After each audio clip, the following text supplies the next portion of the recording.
Halo Combat Evolved was shown off at Macworld 1999. Halo was an advanced FPS video game made by Bungie. Bungie was later on bought by Microsoft, where it became an exclusive for Microsoft's new gaming platform, Xbox. Later on that same day, Steve Jobs left a comedically timed pipe bomb in their mailbox. But despite his anger, Halo is now one of the biggest names in gaming. If I asked my grandma what Final Fantasy VII Remake Plus Ball Scratcher Edition includes new Funky Kong mode is, she'd have a stroke. But if I ask her what Halo is, she'll go on and on about the ancient history of the Sehali. Halo has been around for decades. It has 6 million games, 2 spin-offs, and a bunch of other games nobody cares about. Sorry, Halo Wars fans. Now, with all these games under its belt, there's bound to be some stinkers. Halo 4 had mixed reviews, Halo 5 was the antichrist to many Halo fans. Not me, Halo 5, I love you. And Halo Infinite was better than the last two review-wise, but still isn't at its peak. This is where the fan games came into play. There have been many Halo fan games. Some that feel like Halo, such as Halo Contingency and Halo SPV3. Or even full conversions, like Halo Zero and Halo for the Atari 600. But not one of them has impressed me as much as Halo Containment. Halo Containment is a fan-made VR Halo game made by a solo developer who goes by the name of Firing Pin Studios. The first video on the process of the game was released on March 20th, 2021, but the first video about the actual campaign was released on June 13th, 2022. The game is set in 2552 during the start of Halo 2 during the Battle of Earth. The game attempts to capture the feel of the three classic Halo games, those being Halo 2, Halo 3, and Halo ODST, while also bringing Halo within this new world of opportunity. When I first saw the trailer for this game, I was unbelievably excited, as both a VR enthusiast and also a Halo fan. Now I saw it was an indie fan game that was still in development, so I sadly sighed, left a comment saying I was excited, and went on with my day, knowing I'd probably never get to play it because I'd probably forget about it, which I did. Until one day I saw a video in my recommended tab on YouTube with a video titled Containment Beta Trailer, a Halo VR fan game. I instantly remembered how much I wanted to play this, and now it's in beta. The description said that the first of 4 levels was available to try out for free. Just send an email and I'll send you the link to the game as soon as possible. So, I did. And less than 30 minutes later, I had the game. If you have a VR headset, I recommend trying this game out for yourself before watching this video. But if you don't have a VR headset, let me tell you about the experience that was Halo Containment. Halo Containment starts in a UNSC Pelican. You are Spartan Khan. A Spartan with no legal name, no ID, not even your own frequency. Perfect for stealth missions and denying events. While on the Pelican with your 8 Marines and your Ghost Commander, you get a signal from an elite saying to turn back or be killed. Once you of course ignore his message and step off the Pelican, you are bombarded by Covenant troops. You get out no problem of course because you're an absolute badass of a Spartan, but as a wise man once said, your Marines are thinking about Fruit Loops all day. Now is a good time to talk about the weapons. There's weapon crates all around the map that you can pick up and get random weapons from them. To name a few, there's the basic AR which was first released in Halo CE, the SMG which was first released in Halo 2, the pistol which was first released in Halo CE, the plasma rifle which was first introduced in Halo CE, the plasma pistol which was first introduced in Halo CE, the plasma grenade which was first introduced in Halo CE, and the UNSC turret which was first released in Halo 2. And another thing, the enemies. Oh, the enemies in this game are just as amazing as the weapons. We have all the enemy types you can think of. There's the Grunt, Jackal, Elite, Elite Assassins, Suicide Bombers, and Brutes. Speaking of Elite Assassins, when you open the door to the next room, you see one killing an ODST. If you don't know what an ODST is, it stands for Orbital Drop Shock Troopers. They're basically the in-between point of a Marine and a Spartan. Anyways, as you can tell, they aren't the strongest. Once you're done smacking the dead body in the chair and doing TikTok dances in the mirror, you carry on. You hear a voice on the radio. Radio calls out your name, Khan, and says that he can't explain what's going on right now, but that he's located on sub-level 186 on the main containment floor, and says to go meet him there. Just follow the green lights. Once you continue on, seeing a big boom boom and fighting actual hackers! Hey, that's not what... You make it to a dead end. Below you is a broken elevator chute, which you just jump down, because apparently after Halo Combat Evolved, all Spartans just turned on creative mode. Voice on the radio lets you know that on the other side there is a pressure breach, and he won't be able to talk to you until we fix it. He also lets us know to brace ourselves as the pressure change is going to suck everything in. And before you ask, no, you can't save the ODST. I tried every single time. Once you kill the ODST, you're sent into zero gravity mode. In this room, you can throw a Warthog, take out your anger on an elite, and find an AR that has 30,000 bullets. Or technically 29,999, because you have to reload it. Now once you follow the green lights, you make it to another dead end. And the only way up is pipes. So like the absolute badass that you are, you climb up the pipes fighting jackals on your way up. This specific part forced me to restart the game so many times. And if it just killed you, sure, whatever. but this specific part would soft lock you because the bottom where you're supposed to die doesn't kill you. And this wouldn't be as bad if the floor had collision, but unfortunately I fell through it many times. Anyway, you make it to the control room and you reestablish the pressure. The voice comes back online and says that you did a good job to meet him down below and when Better Call Saul Season 6 is being released. After that absolute smooch on the cheek, we continue down the elevator so that way we can meet the voice. You know, I just realized that there hasn't been any boss battles in this game. I wonder if... Excuse me? Hey, this fight made me soil my goddamn pants. It was worse for me, because I ran out of ammo right before this happened. I was lucky that there was a fully loaded plasma rifle nearby to save me. Anyway, once you beat him up, you get the secret weapon that I mentioned, the Fortnite Shockwave Hammer. The voice comes back online to warn us about what's next. He asks how much we know about the Flood.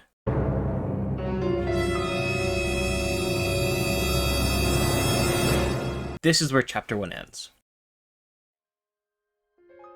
The Flood was introduced in Halo Combat Evolved and is basically a virus that an entity called the Gravemind controls. Basically think of it as the Necromorphs from Dead Space if you played that game. After this game came out, I immediately emailed the dev after playing it to say what a good job he did.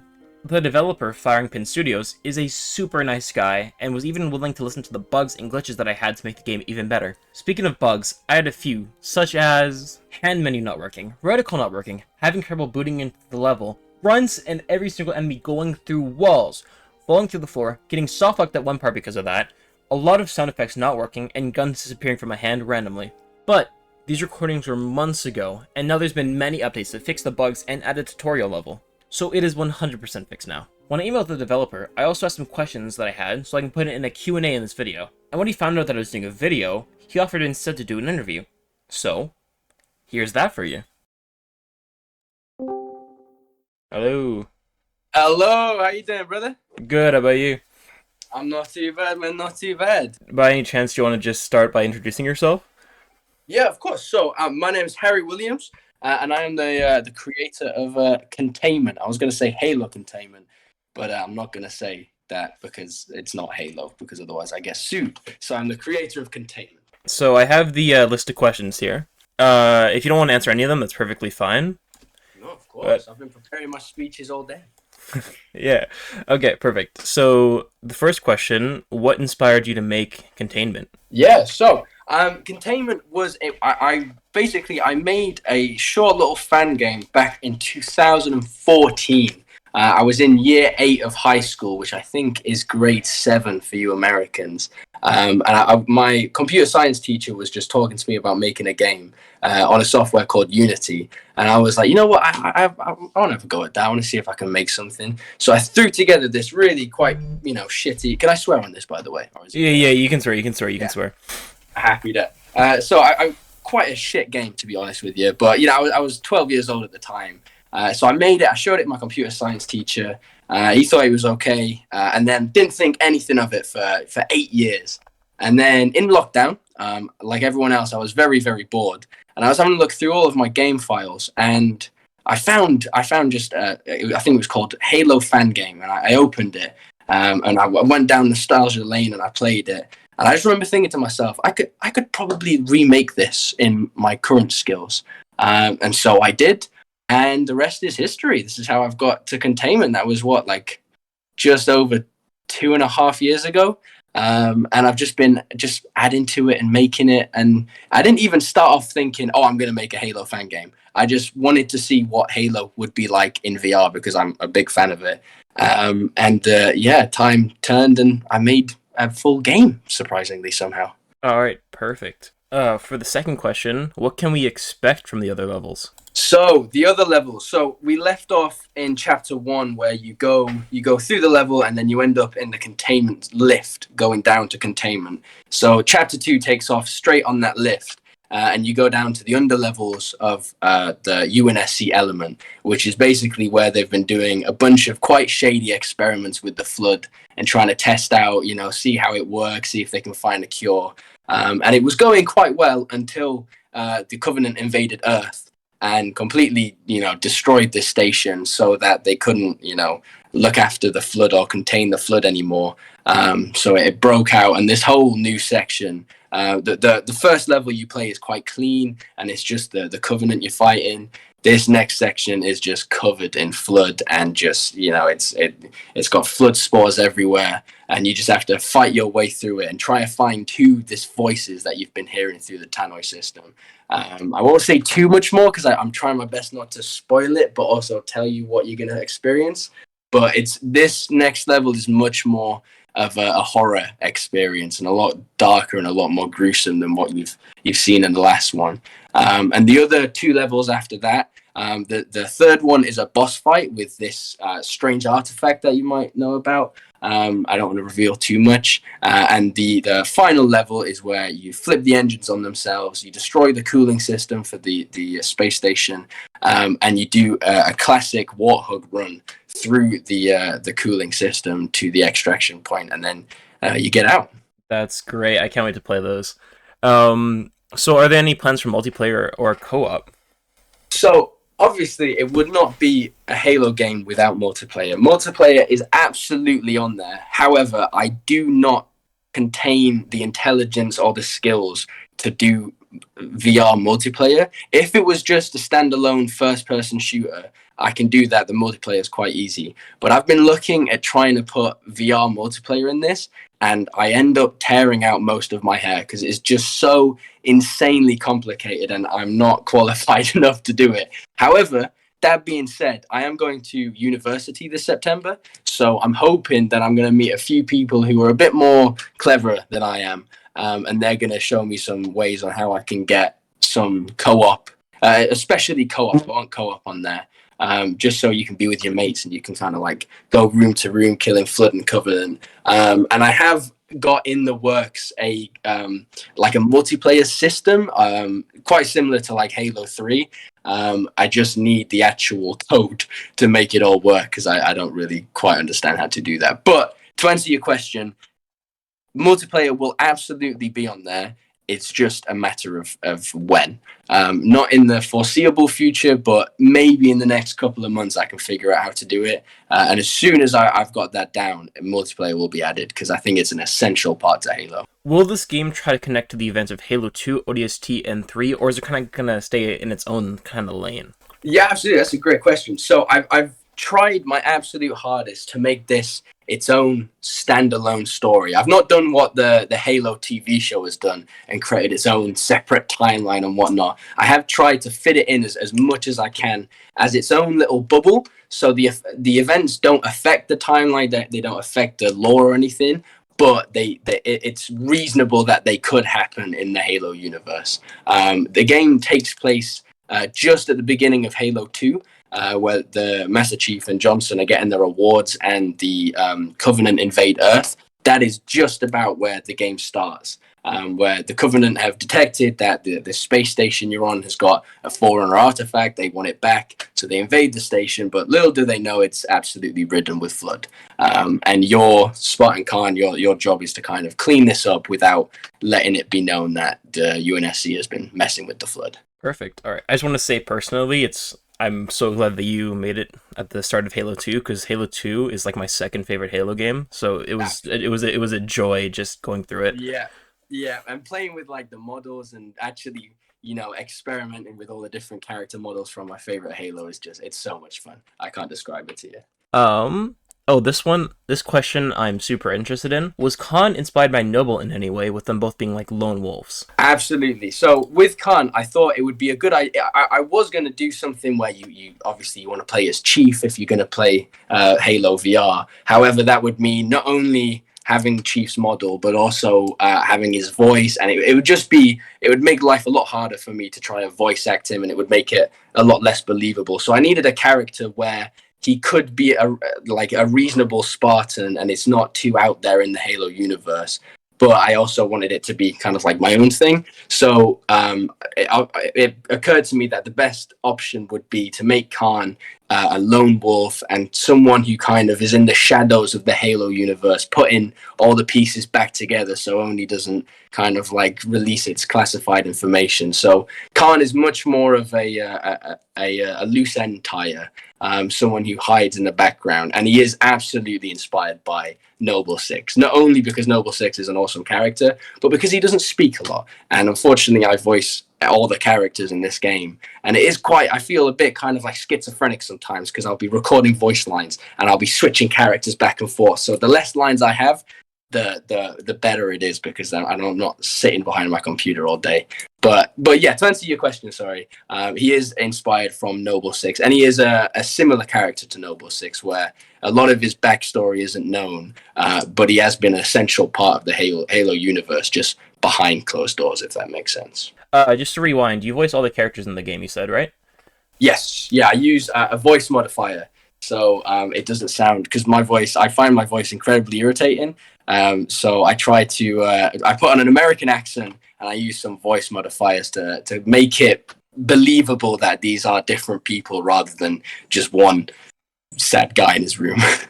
Honestly, it is believable, because the voice on the radio, I had no clue that was you. I thought you hired someone to do that or something. Happy days! I'm so glad, because I was so worried that Americans would like hear my accent and be like, "Yeah, that's the shittest accent I've ever heard." But if you thought it wasn't me, that is amazing. That I'm gonna take that with me today. You've been developing games for 8 years, and VR games for 4 of those years. But how many years have you spent on this project alone? So it depends, because technically Halo Containment is a remaster of a remaster. So the original remaster, like the containment that I started in, that would have been 2020, the beginning of 2021. But that was just as a normal, mouse and keyboard first-person shooter, and was only the first level that's been released. It was only in October of 2021 that I actually was like, I want to see it in VR. And then that's what spiraled into this whole campaign and this whole storyline. So technically, I've been working on this for for 2 years now. But the actual VR version is probably just over a year. This one's a bit sensitive, so you don't have to talk about this one, but when will the next chapters do you think will be out? So the next chapters, so as we speak now on my monitor, I have chapter 2 rendering that is done and ready to go. So if it's not uploaded by tonight, it will be uploaded by tomorrow morning, GMT. So that's chapter 2 done. Chapter 3 and 4, I'm probably going to release those together, because they're probably not long enough to be released on their own. So chapter 3 and 4 will be released together, and I'm going to give, maybe, if everything goes wrong, which as in game development, everything usually does go wrong, I'm going to say another month until you have chapter 1, 2, 3, and 4 all released. And then after that, it'll just be me fixing bugs, adding multiplayer. I also, as a little side note, one thing I really want to do is add a kind of a game mode that's very similar to like COD Zombies. Because I love COD Zombies. And I think if I could add a game mode where it's got like the flood and a round system and like a mystery box thing. Obviously, I'm not going to rip off COD exactly. I'll put my own little twist on it. But something of that kind of a vibe where it's a round system. You just have to survive as long as you can, and you've got Flood, Covenant, and stuff like that. All of that I plan to be done before I go university, which is just shy of 2 months. Which is a bit eager, but I'm hoping I'm going to get there soon. All right, here. This is kind of a long one. I saw that you also are a big Doom fan with your Doom VR type videos before your Halo ones. Do you plan on developing your Doom VR project even more? And if yes, are you planning to make it like different from Doom VFR, because that was heavily criticized? Yes. So I actually haven't played Doom VFR. However, I have looked on and watched gameplay of it, and one of my biggest critiques is that it seems more like an experience rather than actual gameplay, if that makes sense, because you can't really interact with anything, you can't pick anything up. It's just exactly like the Doom levels, but you just can look around and stuff like that. Whereas if I was to create it, it would be the classic Doom that we know and love, but you are just in that universe. So I don't know if you've seen my videos, but one of my favorite things with the characters in the level is that once they get knocked, You can kind of like twist their heads off and rip it off. Yes, the glory kills. I like those. Yeah, the glory kills, man. I think that's that. The fact that it's not in VFR is absolutely crazy to me. So to answer your question, at the minute, I am solely focusing on containment because it takes up so much of my time, and it wouldn't be feasible to create 2 games at the same time. However, that being said, once containment is done and released, I am up for doing whatever the fans want. If they want a Doom VR, then a Doom VR it is. If they want a, let's say, Star Wars VR, then that's what it is. Or kind of whatever game people say they would want the most, I'm so up for creating a VR because I love just experiencing that universe in that headset. It is a very strange experience that I love. So yeah, I do plan on working on it, but if people would suggest, hey, instead of Doom VR, could you do this X, Y, and Z, then I'll probably lean more towards that. But I definitely want to see where this Doom VR can go, because at the minute on my channel, if you look at the videos, it's so kind of basic, and like the map layouts are cubes and the graphics are pretty dog shit. So I definitely want to see what potential it has and release one that, even if it's just a very small level, and just polish it up and see what kind of feedback it gets, and then depending from that, I'll take it further. In your 8 years of game development, have there been any other games that you've made besides the Doom VR and the Halo VR, obviously? There is indeed. So I have an entire folder on my 4 terabyte drive, which has just shy of like 100 different games that I've worked on. I've never actually completed a game before, but I have so many different ideas and different concepts that I'd love to work on. And I've got one that I would like to share with you just off the top of my head, because it's probably the one that I will work on the most once this is finished. It hasn't got a title yet, but just to give you a thought of concept, it is based in a similar universe to Lord of the Rings / fantasy. So you've got orcs, you've got goblins, dragons, etc., etc. However, the only twist is it's about 1,000 years in the future from such events of like Lord of the Rings. So they have our technology, our weapons, our military, and it's just the idea of what that kind of world would look like. Because, you know, if you've got a battle between orcs and dwarfs or whatever, and they've got axes, imagine what that battle could look like with, you know, tanks, with Humvees, with helicopters, with dragons, and all that kind of stuff. I've not got a story down yet. I have a rough idea of where I want it to go. But just from playing it and building it in Unity, it is so much fun, and it's so brutal. And if you want, I can send you that file, and you can have a little play around. It's only a couple of minutes long, but you can kind of get a sense to what kind of game it's like, because I've done a horrible job of describing it there. Is there any way that we can support your work? So I mean, the classic ways are always the best ways. If people support my work and they want to support it, the best thing they can do is go to my channel and like and subscribe. That is the best and most powerful way they can help. I do have a Patreon, if people would be willing to do that, but I feel quite cheeky asking people for money. I've been doing this for a while now, and I've never done it for profit. And I also think we live in a world where game development is very, very money based, with, you know, pay to win, microtransactions, DLC, blah, whatever.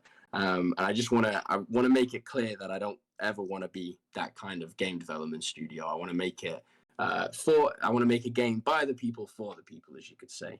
But if people would be willing to support my Patreon, that would be a very good way, because it means I can lean off my full-time job that I work now, and I can start focusing a lot more heavily on my game and making better content quicker and faster. All right, perfect. That was the last question. Do you want to leave any closing remarks? Anything you want to say? I just want to say this has been an absolute pleasure, man. I've never done anything like this before. I've never been interviewed before, and it's so nice because I spent a lot of my time tucked away in my room working on this game, and it's so nice to finally see some results happening from it, and people such as yourself being interested in it. And it really, really makes it all worth it, and makes me want to see where it goes and keep pushing. So I want to thank you. I want to thank all your listeners, and I want to thank all the people that have supported me as well, because it's been a hell of a ride so far, and I'm really looking forward to see where it goes in the future. Now, the big question: do I recommend Halo Containment? Well, on the save that I played, it's hard to say. I can really see the passion behind the project, and the developer is a very nice guy. But it's hard to recommend the game with the state that it's in. However, like I said, this was a past save and there has been many updates to fix the game. And it is a very unique experience nonetheless. Other VR games that support mods and anything else, like Contractors and Pavlov, well, they feel nice, do not even come close to the experience that this made for me. So on the new versions, I highly recommend that you play Containment. And even if you have the old version, I highly recommend that you play Containment anyway, because it's such a unique experience. And hey, if you have a VR headset, the game's free. Just try it out.